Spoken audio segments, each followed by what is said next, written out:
kalibutan dili na ikatingala. Bisag sa imong kaila lisod makuhang suporta. Labi nagmaning kamot ka aksyon sila kabala ka. Mas ikalipay panila panahon nga naglisod ka. Kung nasinati nimo ay kabala ka amigo. Bisag unsay imong gusto daghan yod ang kritiko. Padayon lang sa pag-abanti para sa imong mga plano. Bisan pa kung birahon kas mga utok alimango.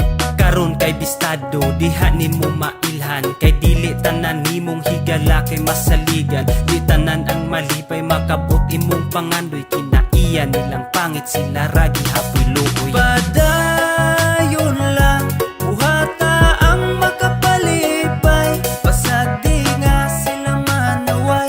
Kay ang suya makamatay. Maong padayon lang importante nga nalipay.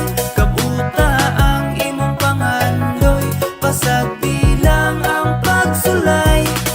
Sakit bas inyong buot mo resulta ilang paghago. Makamatay ang kasuya oy dili na makadato. Imbis ka mo nga kaila number 1 nga mo suporta. Birahon pahinuon imbis tabangan og pasaka. Sa pagsugod pa lang nimo sa imong planong buhaton. Imbis nga suportahan ilara kang BIB ayon. Pero kung mulampos ka makita imong pag-asinso. Aya na sila mo duol magpaila nga amigo.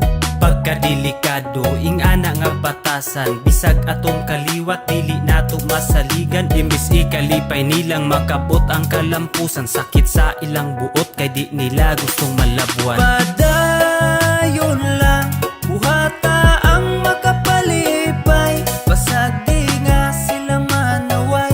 Kay ang suya makamatay. Maong padayon lang, importante nalipay.